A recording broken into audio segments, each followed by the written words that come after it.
And welcome back. I am at LaTour Asset Management, and I am with the man himself, Joe LaTour. Joe, good to see you as always. You too, Tom. I wanted to talk with you about something that really, I think you may have referred to it, and if not, I mean, I know it inside. It's kind of the basis or the base for retirement, and it's something that so many of us pay into. That's Social Security. And there are questions galore about it. So we're going to try and cover a few if you don't mind. Yeah, great. Sounds good. First one, and I know this has been batted back and forth for so many years. Is it going to be there for me when I'm ready to retire? That's a great question. You know, you and I have been told for years the system is going broke. Right. But is that really true?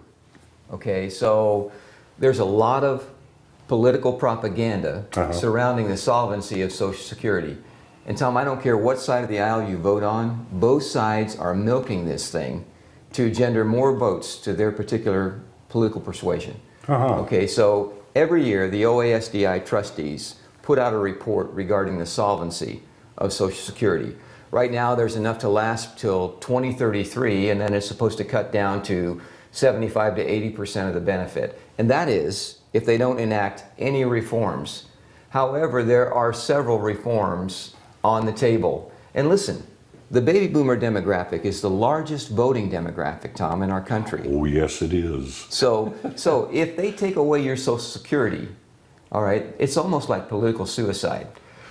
So in reality, everything is going to work out. Even if they don't do anything, there still will be money in the system. There will. But there are things that are in the pipeline. Yes, to shore it up. Listen, okay, so here's one, for instance. Yeah. All right, so the maximum earnings that you can be taxed on is, for this year, is $147,000. For whatever you make over that, you're not taxed. That's 6.2%. Your employer matching 6.2%. So 12.4% of every paycheck is going into up to $147,000.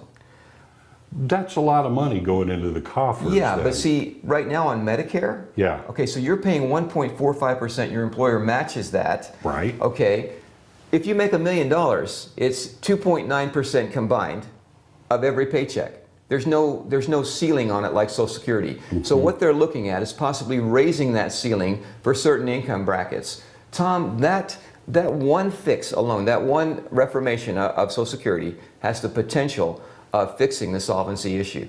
But it's a political hot potato, and they're going to get as much mileage out of it as they can. But as you said, if they don't fix things or keep things going to be able to at least maintain a status quo, that's political suicide. So they're going to be working on this for years to come. Exactly. And what I tell people is this. Listen, regardless of all the propaganda, all right, regardless of politicians telling you that Social Security is an entitlement, ladies and gentlemen, it is not an entitlement. It is your money. You've been paying into it every paycheck ever since you've been working.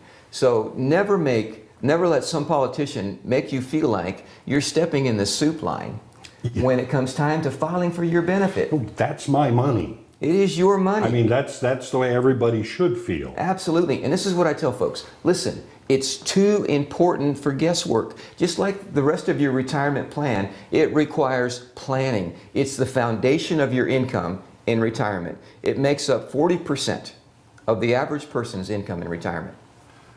Okay, all right. Obviously, things are good. They will get better because the politicians know the right thing to do eventually.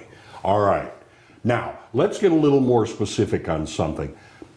Let's say I'm currently working, and I am, but let's say someone out there currently working, but they want to start maybe bringing in some of this Social Security money. How soon can you start collecting your money without being penalized? Okay, without being penalized. That is a good question. So there are 3 stages of Social Security filing. The first stage, if you file before your full retirement age, okay, then basically you're in the penalty stage. You're going to get a reduction of benefits. Okay, so once you turn your full retirement age, so maybe you're wondering, what is my full retirement age? Well, if you were born between the years of 1946 and 1954, your full retirement age is 66, right on the button. Okay, so for every year beyond 1954, Tom, you would add 2 months. So for instance, I was born in 1958, so my full retirement age is 66 and 8 months. Now, if you were born in 1960 or later, your full retirement age is 67. So once you turn full retirement age, you're out of the penalty stage.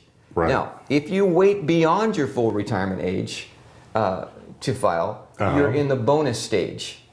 So let me just say this. Yeah, okay. So if you wait in answering to your question, all right, if you wait to your full retirement age, you can file for your Social Security and still keep working, making whatever you're making, not have to worry about the earnings test.